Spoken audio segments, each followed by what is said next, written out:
with President Trump, and they will have a one-on-one bilateral before it expands out to other officials as well later this afternoon. It does seem that that's going to be quite a tough meeting.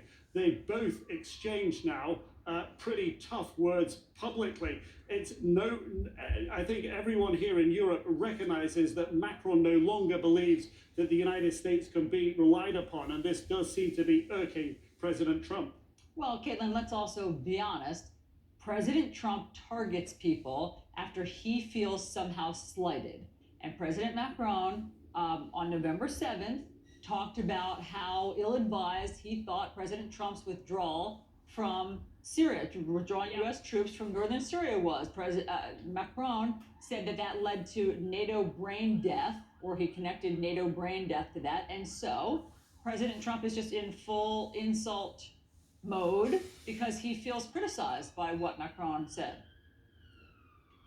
Yeah, you're right. That often has a lot to do with it. And just think of how far we've come. This used to be the bromance between President Trump and President Macron, where you saw them where at times he was dusting off his shoulders, speaking so highly of him, talking about how good looking he believed he was. And then to listen to the comments he made this morning where Trump is defending NATO and talking about how Macron was critical of it. But what, of course, the French president was talking about was that withdrawal from Syria at the center of all of this. And President Trump even went as far as to talk about what the Turkish president said about Macron, of course, saying, essentially insulting him by saying he believed he was brain dead after Macron made the comment about brain death of NATO. So you see the president there essentially siding with the leader of Turkey over this. And of course, that's because a lot of leaders were critical of Trump's decision to withdraw from Syria and essentially how he did it, how abruptly he did it, which of course led to the vice president going over there trying to broker a ceasefire after the Turkish incursion into Syria. It led to so much. So that really is what's at the center of this and why the president essentially was saying he thought that what Macron said was so insulting today. Of course, it all boils down to that decision that President Trump made over Syria. Look, when these meetings happen, leaders from these other countries, they just don't know what the president's going to say, and they enter into them on pins and needles waiting. And that news conference, 52 minutes, is one reason why. We will wait and see how the president reacts to Emmanuel Macron when they meet in person. I doubt there will be the PDA that we've seen before. I doubt it as well. I'm sorry we're not playing that because it was so striking. Maybe. Well, it's not altogether PG-13 for the morning. Nick, I want to ask about one other thing the president talked about, and that's the negotiations with China over a trade deal. Now, they've been hot and cold over the last 18 months, really. Recently, they've warmed up some, but it does seem the president was suggesting that he may not be as close to a deal as we thought. Listen to this. In some ways, I like the idea of waiting till after the election for the China deal. But they want to make a deal now, and we'll see whether or not the deal's going to be right. Now, sometimes, Nick, you can't really tell if the president's just saying words out loud or he means it. But if he's suggesting that a deal won't come until after the election, that is a much longer time frame than people, I think, all around the world have been expecting lately.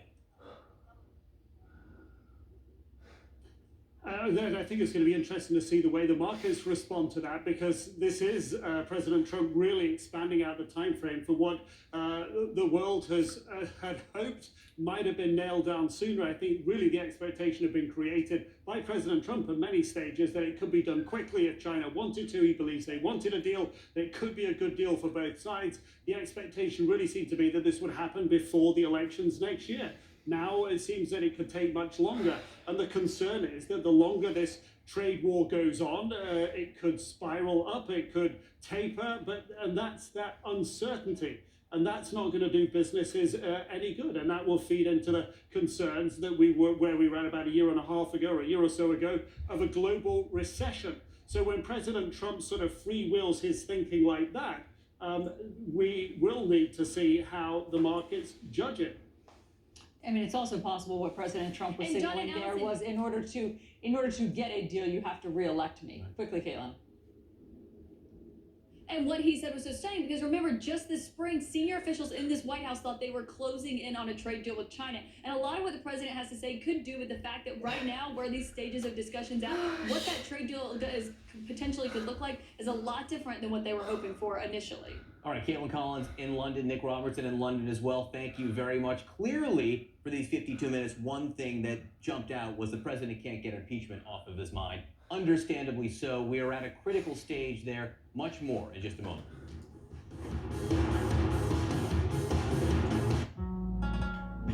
your media business at 2454 Abu Dhabi, your gateway to the Middle East and North Africa. Enjoy 0% corporate tax, 30% cashback rebate on productions, a full suite of media services, and state-of-the-art facilities. With zero license and registration fees for your first 2 years, our business development team will guide you through our simple setup process to get your business up and running. So get in on the action. Join us today. You know that I will be the light to always be there at your side. I'll wait. 10 ordinary people doing extraordinary things, making the world an extraordinary place. Vote now for the 2019 CNN Hero of the Year. Vote for your favorite hero or heroes up to 10 times a day, every day at cnnheroes.com. And now, a moment of wonder from Great Big Story. When I tell people that I work teaching cosmetology in a men's prison, a lot of people are shocked by it. They're surprised. They didn't even think that it was available. The day I was going to sign my papers to start working, there were 3,000 inmates out there working iron, and I was like, what did I get myself into here? We're just going to relax your facial muscles and improve your blood flow throughout your face, okay? I like to see my clients relax and get comfortable with me. It's real personal, and being in prison, they teach you not to touch each other, not to touch staff. It goes against the norm of what people see about prison on TV, you know. It's putting a light on a different side of the prison system.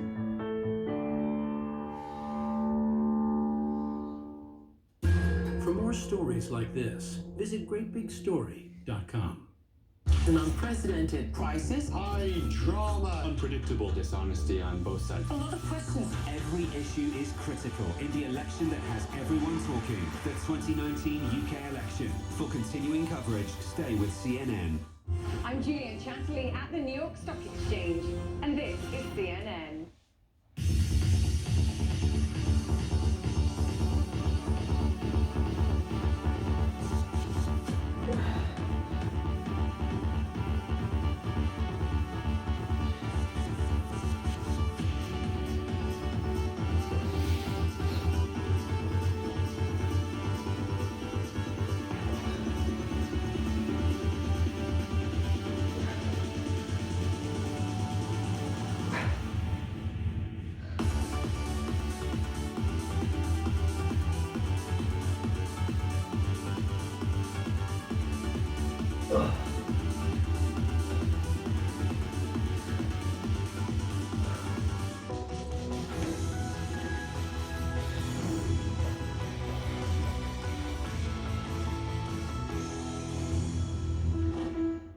Connect the world with Becky Anderson. It all starts here. Changing, fighting, creating, connecting. That's why we're here. We live here, we work here, we're from here, and we'll go wherever the story takes us. I'm Becky Anderson in Tehran. We are in Jerusalem. Real news that shapes our world. Exploring not just what's going on, but why. I just want to press you on one further point. Getting perspective on this region from this region. Places that many of us know, but few of us get to see. Observing countries on the move, still rooted in tradition. It all starts here, and that's why we're here, bringing you the world from our Middle Eastern hub. Connect the world with Becky Anderson, tonight on CNN. I'm Patrick Upman in Havana, Cuba. This is CNN.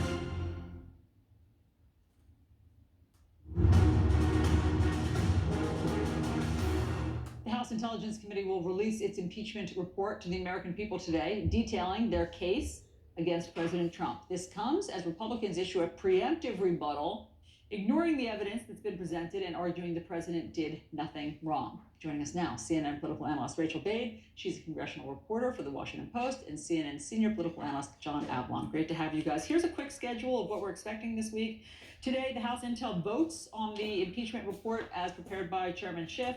then the public will get to see it. And then on Wednesday, the first House Judiciary hearing, and on Friday, another deadline for the White House to announce whether or not it will participate in the next phase. John, what are you seeing? Buckle up. We got a busy December. This is not going to be quiet holiday time, folks. This is high drama on Capitol Hill. And you're going to see, particularly in the judiciary, when here you got Jerry Nadler, did not gain a lot of the confidence of some of his colleagues with some of the early hearings. And on the Republican side in the judiciary, you've got a troika of all-stars. You've got Louis Gohmert, Jim Jordan, Matt Gaetz. You got folks who will say and do anything, it seems, to defend the president. So this is going to be a very chaotic and contentious hearing just starting soon. And look, just as American consumers are stressed out that there are only 3 weeks until Christmas, seriously, I think House Democrats, Rachel, I've been reading your reporting, they're a little stressed out. There's just 3 weeks to finish this up if they want to take an impeachment vote before Christmas. And there appears to be, I don't know if there's disagreement, but certainly